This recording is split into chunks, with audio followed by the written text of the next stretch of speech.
Hello बच्चों, क्या हाल चाल। मस्त है एकदम। आज हम लोग पढ़ेंगे क्लास 10th मैथ में, जो कि NCERT बेस्ड है, ट्रियंगल। ये NCERT के किताब में 6 चैप्टर है और यहाँ से हम लोग त्रिभुज के प्रश्नों को सॉल्व करेंगे। लेकिन उससे पहले कि चैप्टर शुरुआत हो, एक्सरसाइज के प्रश्नों को हम लोग सॉल्व करें, हमको ट्रायंगल के बारे में जान लेना चाहिए।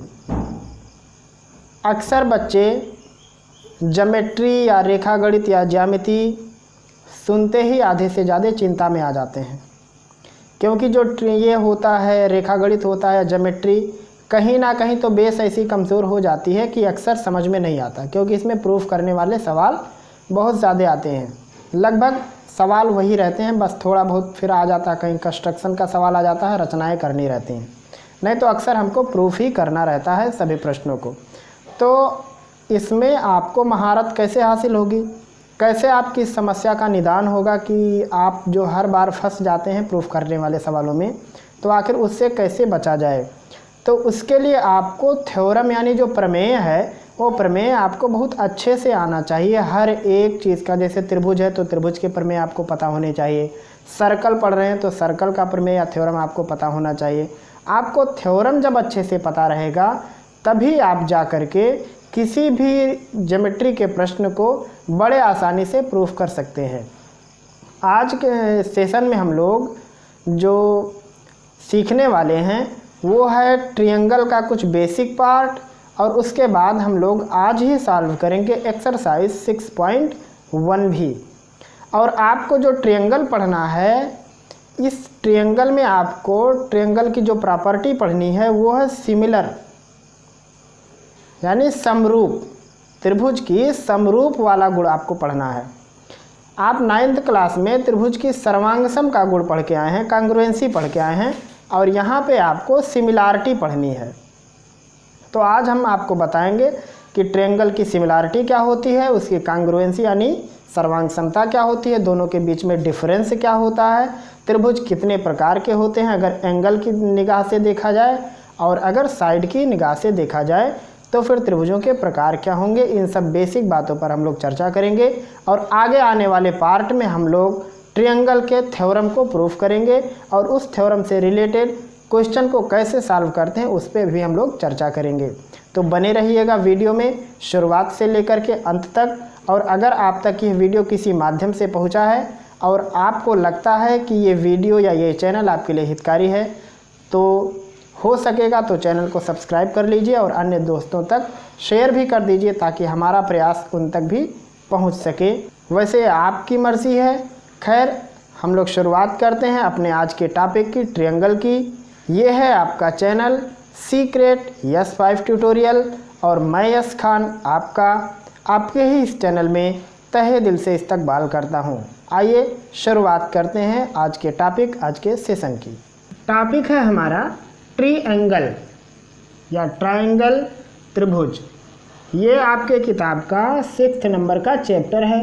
खैर, आप तो ट्रायंगल के बारे में पहले से ही जानते हैं। अगर नहीं जानते हैं तो आज हम आपको बेसिक से लेकर के और कुछ एडवांस लेवल तक की चीज़ें आपको हम बताएंगे। खैर, अगर हम लोग बात करें ट्रायंगल की यानी त्रिभुज की, तो त्रिभुज क्या होता है। आपसे अगर कोई पूछे कि त्रिभुज क्या है, तो आप कहोगे कि एनी क्लोज्ड का मतलब करीब नहीं, बंद। एनी क्लोज्ड शेप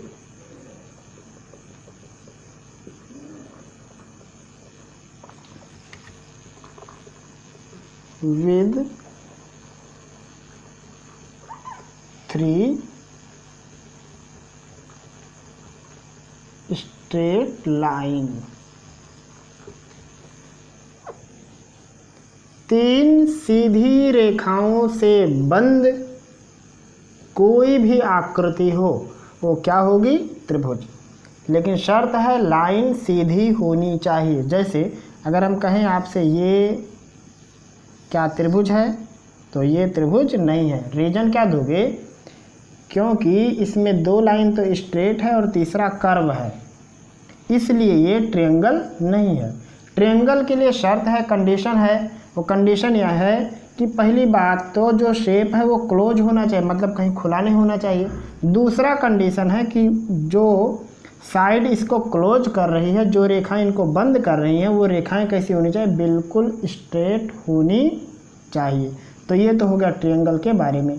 आप सिंपल कहोगे कि 3 सीधी रेखाओं से बंद कोई भी आकृति ट्रायंगल यानी त्रिभुज है। ये तो हो गई त्रिभुज के बारे में। अब अगर त्रिभुज है तो उस त्रिभुज में क्या क्या चीज़ होंगे? तो त्रिभुज में 3 एंगल भी होंगे। देखो, अगर हम लोग 3 सीधी लाइन खींचते हैं तो ये 3 शीर्ष बनते हैं ऐसे, तो इसको कहते हैं त्रिभुज के कोण। अब ये जो कोण हैं, ये कोण होते हैं 3 प्रकार के। देखो, वैसे तो कोण कई प्रकार के हैं, लेकिन त्रिभुज के लिए कोण 3 होंगे। जैसे वो कौन कौन सा है? जैसे एक इसके अंदर हो गया, एक इसके बाहर हो गया, 2 कोण हो गए। और एक इस प्रकार से बनता है, इसकी किसी साइड को बढ़ा दो तो एक एंगल यहाँ भी बनेगा, या ये साइड बढ़ा दिया तो एक एंगल ये भी हो गया। तो इस प्रकार से कुल 3 किस्म के एंगल भी होते हैं। इसको कहते हैं अंतःकोण, इनसाइड एंगल, या इंटीरियर एंगल भी कह सकते हो। एक ये बनता है, इसको कहते हैं एक्सटीरियर एंगल या बहिष्कोण। और एक ये भी है, ये भी एक्सटीरियर एंगल, लेकिन ये क्या है कि ये साइड से लगा हुआ है। आई बात समझ में? तो यहाँ पे कुल 3 प्रकार के एंगल हैं आपके। ये एंगल आपको कहीं ना कहीं सवाल लगाने में हेल्प जरूर करेंगे, तो जाने रहिएगा। 3 एंगल होते हैं, एक अंदर होता है और एक पूरा इसके शीर्ष पर होता है, और एक कोई एक साइड बढ़ा दो तो बाकी 2 साइड के बीच में एंगल बन जाता है, यानी किसी साइड को बढ़ाने पर और उसकी किसी एक पुरानी साइड के बीच में। जैसे हमने ये साइड बढ़ाया तो इसके बीच में एक एंगल बन जाएगा, या ये साइड बढ़ा दिया, इसको नहीं बढ़ाए तो एंगल यहाँ हो गया, ये एंगल हो गया। तो इस प्रकार से एंगल बनते हैं। खैर, अब हम लोग बात करते हैं कि ये जो त्रिभुज है, ये त्रिभुज कितने प्रकार का होता है? तो त्रिभुज जो होता है वो एक कोण के हिसाब से उसको कैटेगरी में बांट दिया गया और एक साइड के हिसाब से। तो अगर हम लोग इस प्रकार से लिखें कि जो ट्रायंगल है वो ट्रायंगल रियल में कितने टाइप का है, तो कहोगे पहले 2, एक कोण की दृष्टि से और एक साइड की दृष्टि से। तो अगर हम लोग कहें बिहाफ ऑफ एंगल, यानी अगर हम लोग एंगल की दृष्टि से देखेंगे तो एक होगा, और एक होगा बिहाफ ऑफ साइड, यानी भुजाओं की दृष्टि से एक त्रिभुज का प्रकार हो जाएगा और एक कोण की दृष्टि से। अब जो भुजाओं की दृष्टि से त्रिभुज का प्रकार है वो है 3। मैं ऐसा इसलिए बना रहा हूँ ताकि आपको ये बात भूले ना।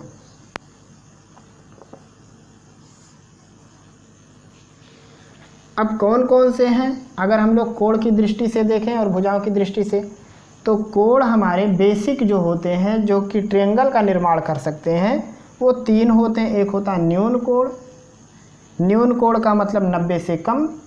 एक होगा सम कोण जो ठीक 90 का होगा, और एक होगा अधिक कोण मतलब 90 से ज़्यादा। तो यहाँ अगर हम लोग एंगल की दृष्टि से बात करें तो पहला होगा acute angled,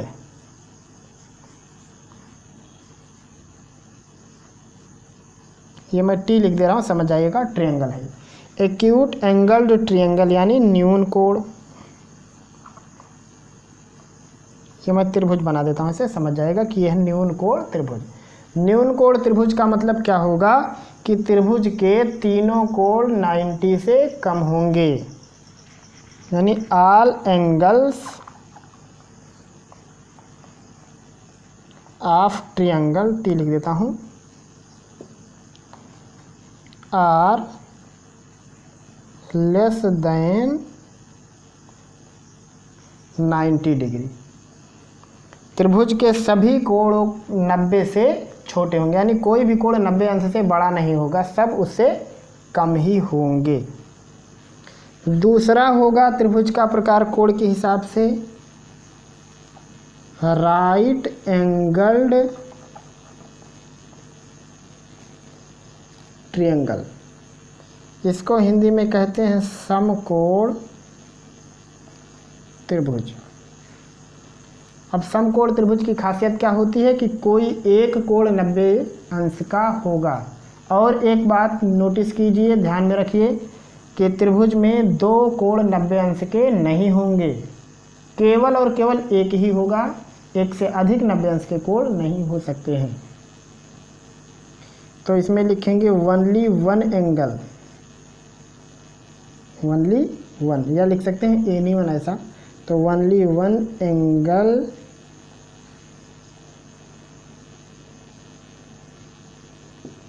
is equal 90 degree. केवल एक कोण कितने अंश का हो? 90 अंश का, तो उसको कहेंगे समकोण त्रिभुज या राइट एंगल्ड ट्रायंगल। तीसरा है ऑब्ट्यूज एंगल्ड ट्रायंगल।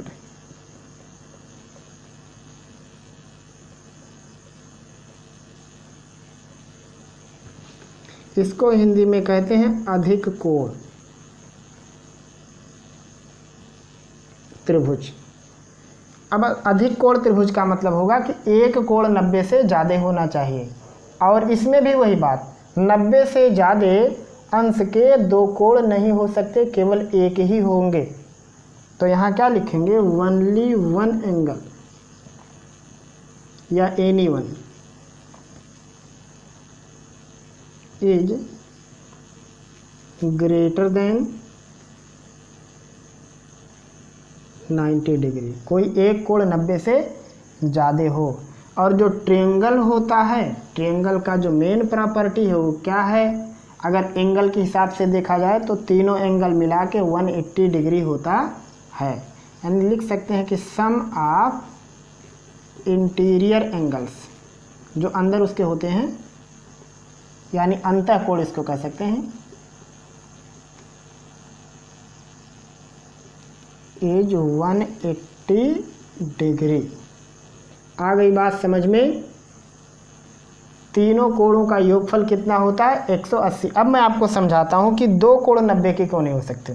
तो देखो, अगर टोटल 180 है जिसमें से एक 90 हो गया, तो अब बचा कितना? इसमें 90 बचा। अगर एक और 90 का हो जाएगा तो ये 90 तो हो गया ख़त्म, क्योंकि ये दोनों मिला के 180 हो गए। तीन कोण होने चाहिए, तो दो ही तो हुए, तीसरा तो अब 0 हो जाएगा। और अगर तीसरा 0 हो गया तो देखो, ये एक 90 हो गया, दूसरा 90, तो क्या ये बंद होगा? ये कभी भी बंद नहीं होगा। और इसमें ट्रायंगल की पहचान क्या है? वो पूरा बंद होना चाहिए। तो बंद होने के लिए केवल एक 90 का हो सकता है, तो दूसरा ऐसे झुक के जाके उसको बंद कर देगा। आगे बात समझ में? इसलिए समकोण त्रिभुज में या किसी भी त्रिभुज में केवल एक ही कोण 90 अंश का होता या हो सकता है। ऐसे ही अगर हम लोग अधिक कोण की बात करें, ऑब्ट्यूज एंगल की बात करें, तो वो भी केवल एक ही क्यों होता है? देखो, अगर हम लोग मान लेते हैं कि 90 से ज़्यादा जाना तभी ऑब्ट्यूज होगा, तो 90 से ज़्यादा जाने के बाद मान लो 91 अंश का एक कोण है, दूसरा भी मान लो 91 अंश का ले लिए, तो अब ये कितना हो गया? 182 अंश, जबकि त्रिभुज का तीनों कोण मिला के 180 होना है। इसका क्या मतलब हुआ कि दो अधिक कोण भी नहीं हो सकता। अधिक कोण का मतलब है 90 से ज़्यादा होना चाहिए। और समकोण त्रिभुज में समकोण को इसी चिन्ह से दिखाते हैं। अगर किसी त्रिभुज में ये वाला चिन्ह बना रहेगा तो समझ जाना कि ये राइट एंगल्ड ट्रायंगल यानी समकोण त्रिभुज है। आ गई इतनी बात समझ में? कोण की दृष्टि से त्रिभुज के तीन प्रकार: न्यून कोण त्रिभुज, समकोण त्रिभुज, अधिक कोण त्रिभुज। न्यून कोण मतलब सभी कोण 90 से कम होंगे। जैसे मैं कहूँ, जैसे एक 30 अंश हो गया, एक हो गया मान लो 70 अंश, और एक हो गया 80 अंश। देखो तीनों मिला के 180 हो गए, 8 7 15 150 और 30 मिला के 180। तो इन तीनों कोण से कौन सी त्रिभुज बनेगी? न्यून कोण। अगर हम कहें 90 अंश, 30 अंश और 60 अंश, इससे कौन सा त्रिभुज बनेगा? कहोगे समकोण, क्योंकि समकोण में एक कोण 90 अंश का होता है। अगर हम कहें कि 99 अंश, 30 अंश और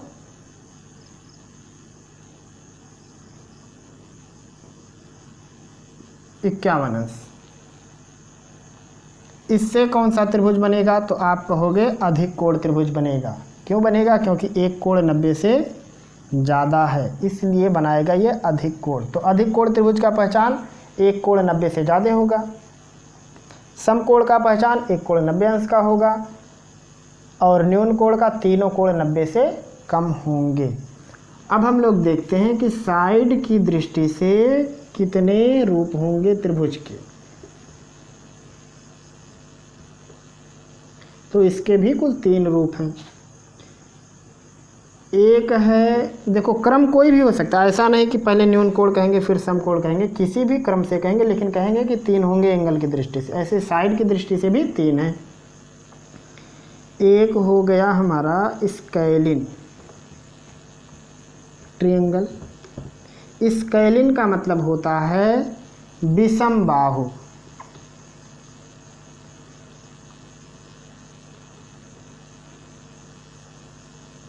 और विषम बाहु का मतलब होगा ऐसी त्रिभुज जिसकी तीनों साइड बराबर ना हो, मतलब तीनों की लंबाई अलग अलग हो। यानी इसमें लिख सकते हैं लेंथ ऑफ ऑल साइड्स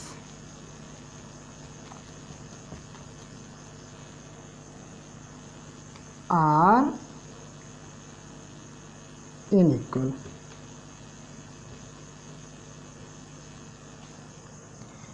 अगर त्रिभुज की भुजाएं जो हैं उनकी लंबाइयां अलग अलग हैं तो वो त्रिभुज होगा स्केलिन। दूसरा है आइसोसेलेस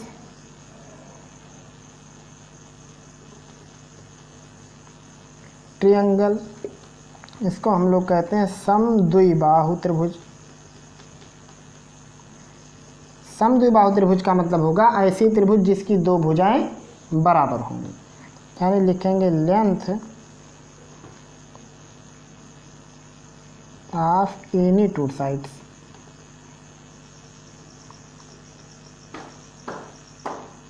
इज इक्वल।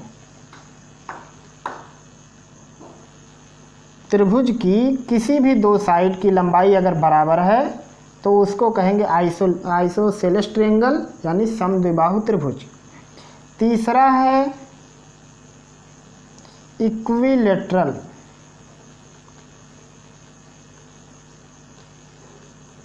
ट्रायंगल, यानी समबाहु त्रिभुज। समबाहु त्रिभुज का मतलब होगा कि इसकी तीनों साइड बराबर होंगी। Length of all sides are equal. ऐसा त्रिभुज जिसके तीनों भुजाएं बराबर हों वो आएगा समबाहु में, जिसकी केवल 2 भुजाएं बराबर होंगी वो आएगा समद्विबाहु में, और जिसकी तीनों साइड अलग अलग नाप की होंगी वो किस में आएगा? विषम बाहु त्रिभुज में। आ गई बात आपको समझ में। ट्रायंगल बेसिक में 2 टाइप्स, एक बिहाफ ऑफ एंगल और एक behalf of side. Behalf of angle में 3 टाइप्स के triangle, acute angle triangle, right angle triangle और obtuse angle triangle. Behalf of side में स्केलिन ट्रायंगल और आइसोसेलेस ट्रायंगल और इक्विलैटरल ट्रायंगल। और सबकी प्रॉपर्टी यहाँ पे लिखी हुई है, आप इसको ऐसे का ऐसे ही अपने नोटबुक में नोट डाउन कर लीजिए। फिर बढ़ते हैं हम लोग आगे की प्रॉपर्टीज़ पर ट्रायंगल से रिलेटेड। तो अभी हम लोगों ने सीखा ट्रायंगल का प्रकार कोण की दृष्टि से और भुजा की दृष्टि से। तो यहाँ पे जो सबसे इम्पॉर्टेंट पॉइंट हैं वो आपको याद जो रखने हैं वो ये हैं, जैसे पहला है कि सम ऑफ इंटीरियर, ये बिल्कुल आपके मेमोरी में फिट होनी चाहिए जितनी भी पॉइंट लिखी जा रही हैं। Sum of interior angles are 180 degree. अंतःकोणों का योगफल कितना होता है? 180 अंश। जब भी आपसे कोई पूछेगा कि त्रिभुज के अंतःकोणों का योगफल कितना होता है तो कहोगे 180 अंश। ये कुछ मैं प्रॉपर्टी लिख रहा हूँ ट्रायंगल की, जो कि आपको हरदम आनी चाहिए। दूसरी प्रॉपर्टी ट्रायंगल की होती है वो ये होती है कि ओनली वन एंगल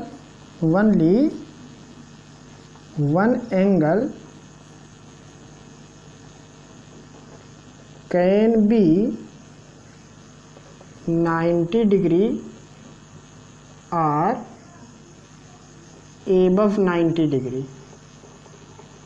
आई बात समझ में? कोई एक ही कोण 90 अंश का हो सकता है या 90 से अधिक। एक से ज़्यादा 90 अंश के कोण नहीं हो सकते हैं त्रिभुज में, और एक से ज़्यादा 90 अंश से ऊपर भी नहीं हो सकते हैं। Only one angle can be 90 degree और एबव 90 डिग्री। ये दूसरी पॉइंट आपको याद रखनी है। तीसरी पॉइंट क्या है? तीसरी पॉइंट ये है कि इन इक्विलेटरल ट्रायंगल, जो भी हमने लिखा था, इक्विलेटरल ट्रायंगल मतलब समबाहु त्रिभुज में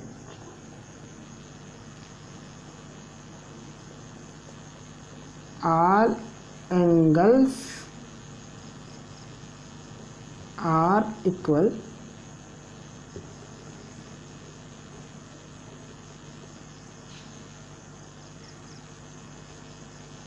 and value of each is 60 degree. समबाहु त्रिभुज में सभी कोण बराबर होते हैं और प्रत्येक की वैल्यू 60 अंश होती है। यानी जब भी आपसे कोई कहे कि समबाहु त्रिभुज का हर एक कोण कितने कितने अंश का होगा, यहाँ हर एक कोण कहने का मतलब इंटीरियर एंगल की बात हो रही है। समबाहु त्रिभुज का हर एक अंतःकोण 60 अंश का होता है। या इसका उल्टा कह सकते हैं कि अगर कोई ट्रायंगल है उसके अंतःकोणों में से हर एक की वैल्यू 60 अंश है तो वह त्रिभुज कौन सा होगा? तो कहोगे समबाहु त्रिभुज होगा। चौथा point,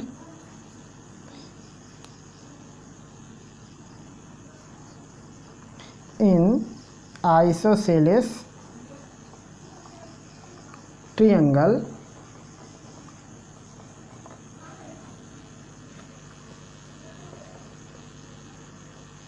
to angles are equal. समद्विबाहु त्रिभुज में दो कोण बराबर होते हैं। ये पॉइंट आपको याद रखनी है कि जब भी समद्विबाहु त्रिभुज होगा तो समद्विबाहु त्रिभुज में दो कोण बराबर होंगे। या ऐसा कह सकते हैं अगर किसी त्रिभुज का दो कोण बराबर है तो वो समद्विबाहु त्रिभुज होगा। या ऐसा त्रिभुज जिसकी दो भुजाएं बराबर हैं तो वो भी समद्विबाहु त्रिभुज होगा। यानी दोनों एक ही बातें हैं। तो शायद आपको ये पॉइंट समझ में आ रहे होंगे। जैसे पहला, त्रिभुज के तीनों अंतःकोणों का योगफल 180। त्रिभुज में केवल एक ही कोण 90 अंश का हो सकता है या एक ही कोण 90 से ज़्यादा हो सकता है। समबाहु त्रिभुज में सभी कोण बराबर होते हैं और हर एक कोण 60 अंश का होता है। समद्विबाहु त्रिभुज में उसकी अंदर की जो दो कोण होती हैं वो दोनों कोण की वैल्यू सेम होंगी, क्योंकि तीन तो होते हैं, तीन में से दो की वैल्यू बिल्कुल सेम होगी। ये समद्विबाहु त्रिभुज का पहचान है, लक्षण है। तो ये 4 पॉइंट आपको बिल्कुल याद रखने हैं त्रिभुज से संबंधित। और उसके बाद जो चीज़ें आती हैं वो आती हैं थ्योरम के अंदर, प्रमेय के अंदर आती हैं, जो कि आपको इस एक्सरसाइज के बाद हम सिखाएंगे। क्योंकि इस एक्सरसाइज में आपको सिमिलैरिटी से संबंधित कुछ एग्जाम्पल जैसे प्रश्न हैं, आपको उन्हें सॉल्व करना है। तो अब हम लोग बात करेंगे कि सिमिलैरिटी क्या होती है और ट्रायंगल सिमिलर कब और कैसे होते हैं, और कांग्रुएंसी और सिमिलैरिटी यानी सर्वांग समता और समरूपता के बीच में भेद क्या है, अंतर क्या है। फिलहाल इन पॉइंट को ऐसे का ऐसे छापो।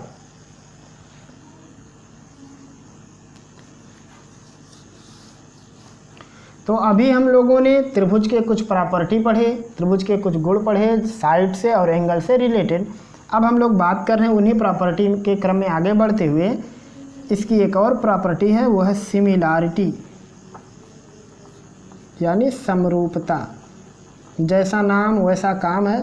समरूप मतलब एक ही जैसा दिखने वाला, लेकिन इस बात की कोई गारंटी ना हो कि उसकी साइज एक जैसी हो। जैसे एग्जाम्पल के लिए मैं बताऊं, कुछ फेमस एग्जाम्पल है जो कि आपके किताब में दिए हुए हैं, लेकिन चलो स्टार्टिंग वहीं से करते हैं।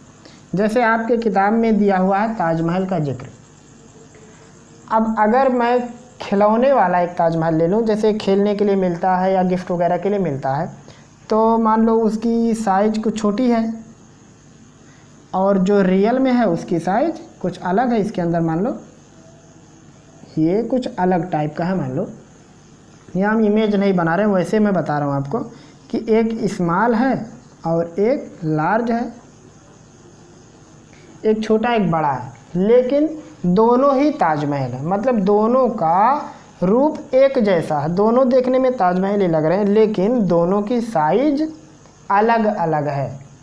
तो जब भी ऐसा हो कि दो चीज़ें देखने में एक जैसी दिखती हों, सेम टू सेम बिल्कुल एक जैसी हों, लेकिन उनकी साइज अलग अलग हो, तो वो किस कैटेगरी में आती हैं?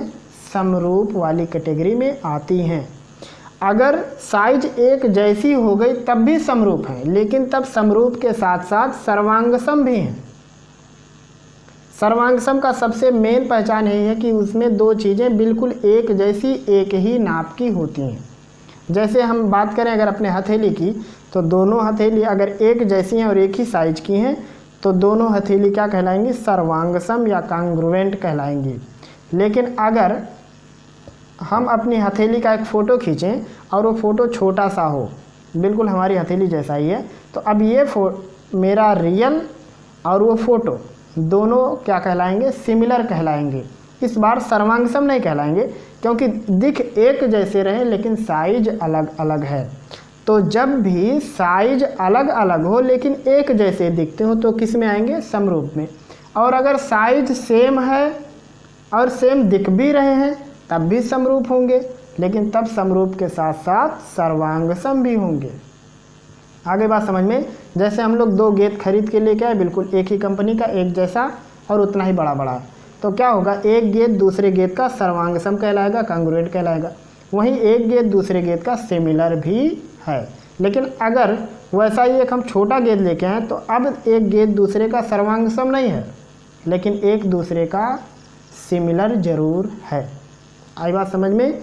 तो हम लोग कह सकते हैं कि जो सिमिलर होता है, सिमिलैरिटी में क्या होता है? सिमिलैरिटी में जो सबसे मेन इसका पॉइंट है वो ये है सिमिलैरिटी का कि एनी टू, कोई भी दो हम लोग ले लें वस्तु विद सेम शेप,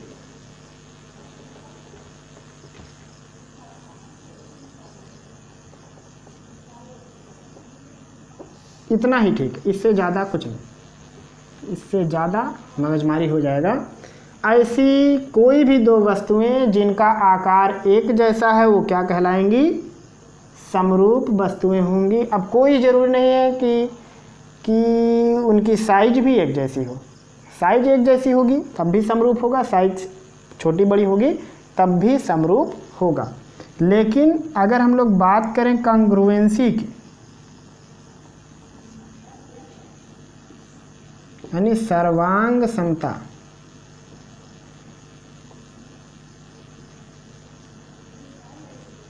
इसकी हम लोग बात करें तो सर्वांग समता में क्या आएगा?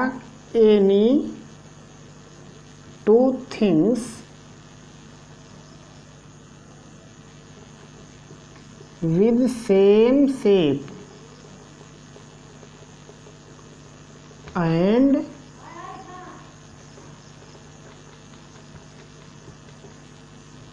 same size।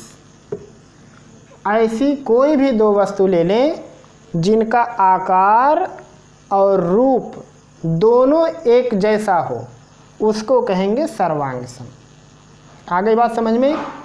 तो एक बात तो तय हो गया, जो चीज़ सर्वांग सम है वो समरूप 100% होगा। तो ये निष्कर्ष निकल के आया, हम लोग क्या कह सकते हैं, कंक्लूज़न। ये बात बहुत ही नोटेबल है, कभी भी भूलना मत इसको। इसको ऐसे बना दें, ऐसे ऐसे जैसे किताब में बना रहता है। कंक्लूजन क्या निकल के आया, एवरी कॉन्ग्रुएंट यानी सर्वांग सम, every congruent thing is always similar. हर एक सर्वांगसम वस्तु समरूप होती है, मतलब जिसके दोनों के आकार और मतलब रूप एक जैसे हैं तो सर्वांगसम तो हैं, साथ में समरूप भी हैं। लेकिन कोई ज़रूरी नहीं है कि जो समरूप है वो सर्वांगसम हो, क्योंकि समरूप में साइज अलग अलग भी हो सकती है। तो every congruent thing is always similar but every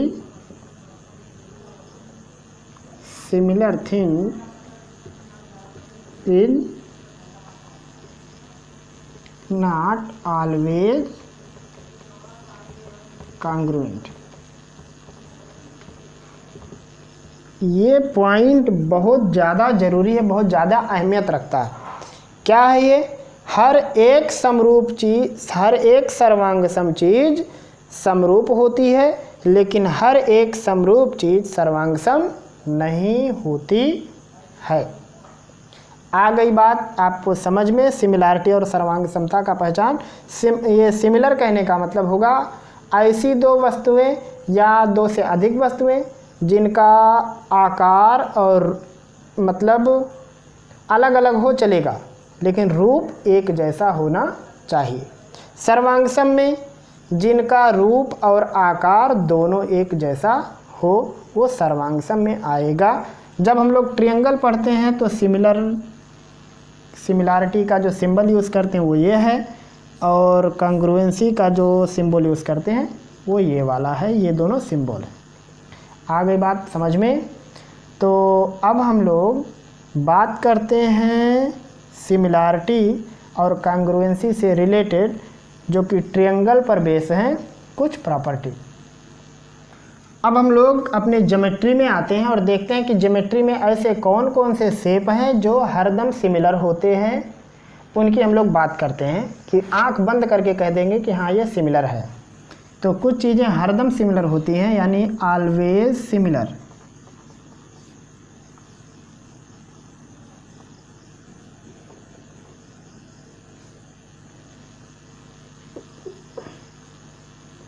always similar shapes कह सकते हैं, आर थिंग्स हम लोग बात करें।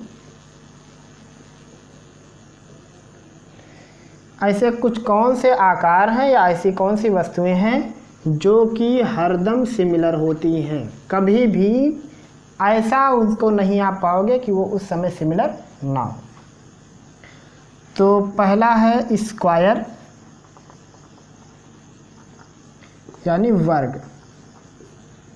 वर्ग हमेशा एक दूसरे के सिमिलर होते हैं। क्यों होते हैं? क्योंकि हर वर्ग की साइज बराबर होती है और हर एक का एंगल 90 डिग्री होता है, इसलिए वर्ग हमेशा सिमिलर होते हैं। ये कभी भी आप ऐसा नहीं पाओगे कि सिमिलर ना। और हाँ, आप कंफ्यूज कब हो जाते हैं, जैसे देखो मैं एक वर्ग बनाया ऐसे और किसी ने ऐसे घुमा के बना दिया। अब कहा कि क्या ये दोनों सिमिलर हैं, तो आप देखने लगते हैं ये पतंग जैसा दिख रहा, नहीं, बिल्कुल सिमिलर हैं। अगर कोई भी फिगर ऐसे घुमा दिया जाए तो गलती से खुद मत घूम जाओ, उसको देखो कि क्या इसकी सभी साइज बराबर, सभी एंगल बराबर। हाँ, तो किसी भी पोजीशन में होने दो, कोई फ़र्क पड़ने वाला नहीं है। आई बात समझ में? ये नहीं कि फिगर घूमा तो हमारा दिमाग घूम जाए और हम पहचानने में गलती कर दें। जैसे मान लो हाफ सर्कल हम लिए ऐसे और किसी ने हाफ सर्कल ऐसे ले लिया, इस प्रकार से। तो क्या ये दोनों सिमिलर हैं? बिल्कुल हैं। अब ऐसा मत सोचना ये उल्टा ही सीधा दिख रहा। सिमिलर हैं। क्यों सिमिलर हैं? क्योंकि यहाँ भी एक स्ट्रेट लाइन है, यहाँ भी एक स्ट्रेट लाइन है, और इसका भी सेंटर इस स्ट्रेट लाइन के बीच में, इसका भी सेंटर इस स्ट्रेट लाइन के बीच में, इसलिए एक सिमिलर शेप है या सिमिलर ड्राइंग है, इमेज है, फिगर है। आई बात समझ में? तो स्क्वायर हमेशा सिमिलर होते हैं। दूसरा, सर्कल हमेशा सिमिलर होते हैं। सर्कल माने वृत्त। तीसरा कौन है जो हमेशा सिमिलर होता है? Semi circle. ये भी हमेशा समरूप होता है। सेमी सर्कल मतलब अर्धवृत्त, ये भी हमेशा बराबर होता है। चौथा है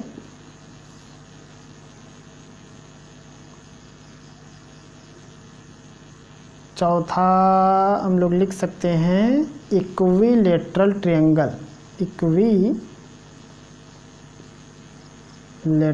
ट्रायंगल यानी समबाहु त्रिभुज। समबाहु त्रिभुज हमेशा समरूप होते हैं। किसी भी शेप का होने दो, हमेशा समरूप ही होते हैं। किसी भी तरीके से अगर मूव करके, जैसे ये है और किसी ने बना दिया इस प्रकार से स्टाइलिश, अगर दोनों समबाहु हैं तो दोनों समरूप होंगे।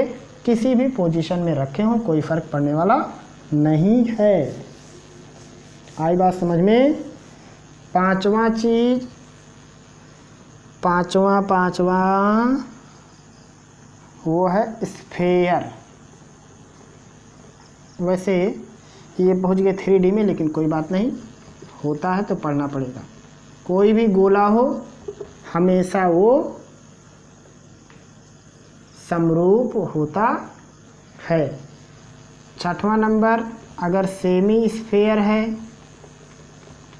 यानी अर्धगोला, तब भी वो समरूप होता है। ये इतने कॉमन चीज़ें हैं जो कि आप ज्योमेट्री के अंदर पढ़ते हो। ये इतनी कॉमन चीज़ें हरदम सिमिलर होती हैं। देखो स्पेलिंग क्या लिखा हुआ, ऑलवेज सिमिलर। जो बच्चे देख रहे होंगे कहेंगे सर जी गलती कर दी, इतने देर से गलती किए थे। कुछ तो कमेंट भी कर डालेंगे कि सर जी फला मिनट पे गलत कर दिए थे आप। ऐसी कोई बात नहीं, गलती सबसे होती है, हम भी इंसान, आप भी इंसान। तो ये वो चीज़ें हैं, वो शेप्स हैं, वो ड्राइंग है या वो फिगर है जो कि हमेशा सिमिलर पाए जाते हैं। ये देखो यहाँ भी क्या बात है, चूक हो गई 2 जगह, खैर कोई बात नहीं। तो ये वो चीज़ें हैं जो कि हरदम सिमिलर होते हैं। तो ये इन पॉइंट को भी आपको याद रखना है, आपको अपने नोटबुक में अच्छे से लिख के रखना है, क्योंकि जो भी चीज़ें होती हैं वो वास्तव में बड़ी दुर्लभ होती हैं। किस वक्त पे कौन सी चीज़ याद आती है जो हम आपको बताते हैं। तो आप हर एक चीज़ को लिख के और संभाल के रखिए, ज़रूरत पड़ने पर आपको बहुत हेल्प करेंगी, आपके बहुत काम आएंगी। तो ये थी आज की ट्रायंगल से संबंधित कुछ ऐसी बातें जो मुझे आपको बतानी थी। खैर कुछ पॉइंट है वो भी मैं आपको बता देता हूँ। वो पॉइंट ये है, मैं आपको फिगर के ज़रिए समझाता हूँ कि अगर कोई समकोण त्रिभुज है, देखो, तो उसका एक एंगल 90 होगा, तो जो 90 के सामने वाली साइड होती है इसको कहते हैं कर्ण। ये बात कभी भूलिएगा मत, इसको कहते हैं हाइपोटेनस। हमेशा 90 डिग्री के सामने कर्ण होगा, या कह सकते हैं कर्ण के सामने 90 डिग्री होता है। तो उनमें से कोई एक इसका लंब होगा, कोई एक आधार होगा। अल्टीट्यूड बेस कह सकते हैं, नॉर्मल बेस कह सकते हैं, परपेंडिकुलर बेस कह सकते हैं। आई बात समझ में? और अगर अधिक कोण होगा, देखो त्रिभुज अधिक कोण होगा तो एक एंगल 90 डिग्री से अधिक होगा, तो अधिक कोण के सामने वाली साइड भी सबसे बड़ी होती है। ये बात समझे रहिए, अधिक कोण के सामने की साइड सभी साइडों से बड़ी होती है। और अगर हम लोग बात करें समद्विबाहु त्रिभुज की, तो जो दोनों भुजाएं बराबर होंगी उन दोनों भुजाओं के सामने के कोण भी बराबर होंगे। अगर हम कहें कि ये भुजा और ये भुजा बराबर है तो कौन कौन से कोण बराबर होंगे, तो इस भुजा के सामने ये कोण, इस भुजा के सामने ये कोण, ये दोनों कोण बराबर होंगे। तो ऐसा भी कह सकते हैं जो कोण बराबर है उसके सामने की भुजा भी बराबर होगी। सबसे बड़े कोण के सामने की भुजा सबसे बड़ी होती है। या ऐसा कह सकते हैं कि जो कोण जितना छोटा होगा उसकी साइड उतनी छोटी, जो कोण जितना बड़ा होगा उसकी साइज उतनी, उसके सामने के साइड की साइज उतनी ज़्यादा बड़ी भी होगी। और कुछ पॉइंट है ट्रायंगल से संबंधित कि जैसे मान लो आपको दे दे साइड और आपसे पूछे कि क्या इन साइड से त्रिभुज बन सकता है या नहीं बन सकता है, तो एक तो आप बना के बता सकते हो और एक बिना बताए मतलब बिना बनाए बताओगे। तो वो क्या है, वो ये है, देखो वो बहुत ही इम्पॉर्टेंट पॉइंट है, वो छूट गया हमसे ट्रायंगल की प्रॉपर्टी लिखते समय, जहाँ हम लिखे थे वहाँ आप ले जाके उसको लिख लीजिएगा। वो ये होता है कि sum of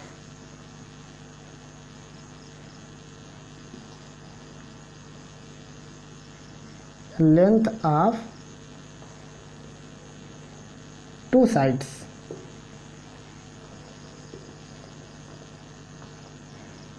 is always greater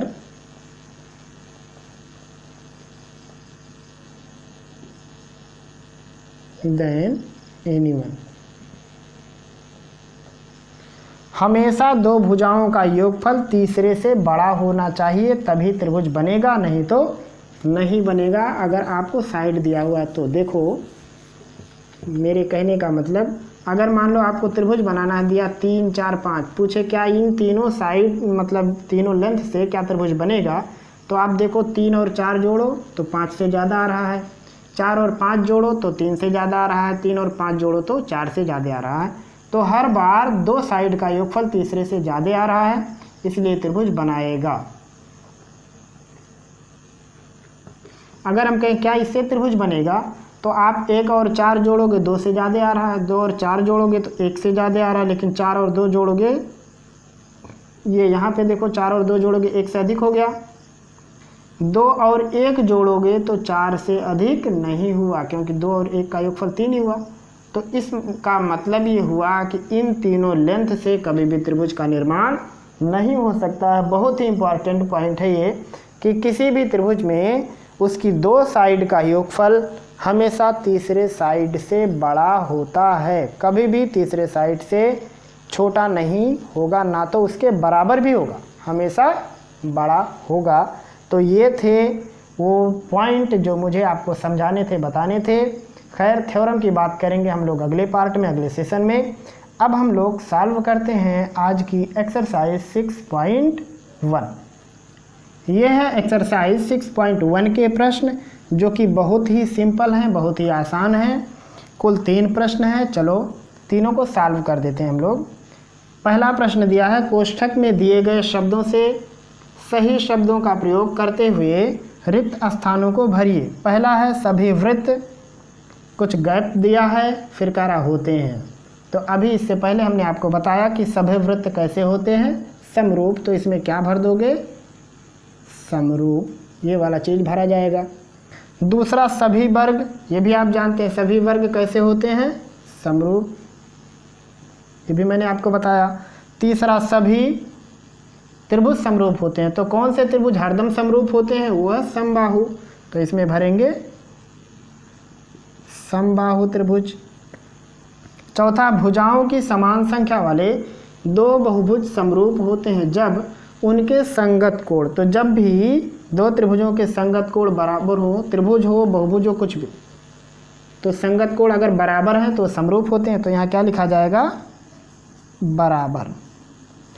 और समरूप आकृतियों की जो भुजाएं होती हैं वो कैसी होती हैं, समानुपाती। तो इसमें क्या भरा जाएगा, समानुपाती। आई बात समझ में, यानी ये दूसरा वाला। ऐसा बहुभुज कोई भी होगा जिसके सभी कोण बराबर हो और सभी भुजाएं समान अनुपात में हो, तो उसको कहते हैं समरूप आकृति या समरूप बहुभुज। दूसरा प्रश्न है, निम्नलिखित युग्मों के दो भिन्न भिन्न उदाहरण दो।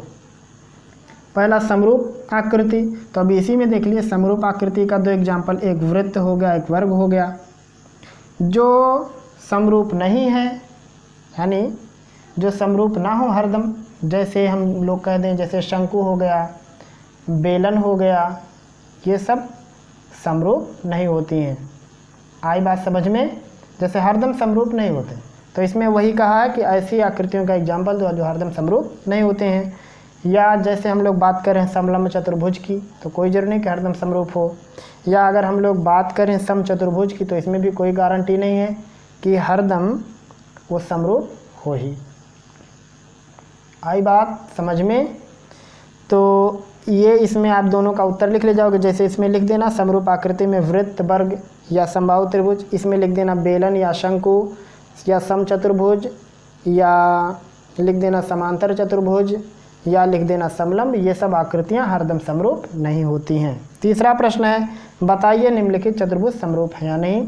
तो कोई भी चतुर्भुज समरूप तब होता है, अभी यहाँ लिखा कोई भी बहुभुज समरूप तब होता है जब उनके संगत कोण बराबर हो। तो देखो यहाँ अगर हम लोग बात करें संगत कोणों की, तो ये एंगल 90 और ये 90 से अधिक है, तो फिर एंगल तो बराबर नहीं है। इसका सीधा सीधा मतलब सीधा सीधा जवाब ये है कि ये दोनों आकृतियाँ समरूप नहीं हैं। समरूप होने के लिए फर्स्ट कंडीशन क्या है, हमेशा इंटीरियर एंगल बराबर होने चाहिए और साइड का रेशो बराबर होना चाहिए। अगर आप साइड के रेशो के हिसाब से चेक करोगे तो 1.5 और 3 के बीच का अनुपात 1:2 है, या इधर से 3 और 1.5 का अनुपात 2:1 है। तो हर तरफ साइड का अनुपात तो बराबर है, लेकिन एंगल अलग अलग है, इसलिए यह समरूप नहीं है। तो ये थी एक्सरसाइज 6.1।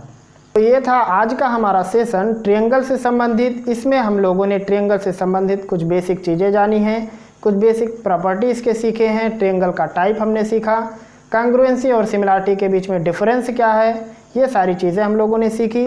और साथ में हम लोगों ने सॉल्व किया NCERT 10th मैथ में ट्रायंगल का एक्सरसाइज 6.1 भी। तो अगर आपको आज के इस पूरे सेशन में कहीं भी किसी भी प्रकार का कोई शंका होगा, आपका कोई प्रश्न होगा या आपका कोई सुझाव होगा, तो कमेंट सेक्शन के ज़रिए आप हमको ज़रूर बताएंगे। फिर मिलेंगे हम लोग जल्द ही अगले वीडियो में, अगले सेशन में। तब तक के लिए पढ़ते रहिए, अपनी तैयारी और भी बेहतर तरीके से करते रहिए। हमें दीजिए इजाज़त। खुदा हाफिज़।